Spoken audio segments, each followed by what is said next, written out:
আমাকে ভুলে যাওয়া যার পক্ষে সহজ, আমি চাই সে এই মুহূর্তে আমাকে ভুলে যাক।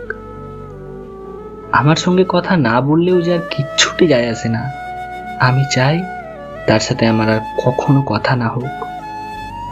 আমার অভাব যাকে বিচলিত করে না, যার আমাকে ছাড়া দিব্যি চলে যায়, আমি চাই তার জীবনে আমার অনুপস্থিতি শাশ্বত হোক। আমার অভিমান, আমার কান্না, আমার নির্ঘুম রাত যাকে বিন্দুমাত্র স্পর্শ করতে পারে না, আমি চাই তার আঙুল কখনো আমার আঙুল স্পর্শ না করুক।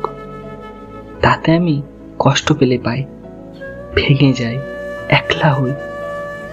নিজের উপস্থিতির অবহেলা সহ্য করার থেকে তার অনুপস্থিতির অবহেলা ঢের ভালো।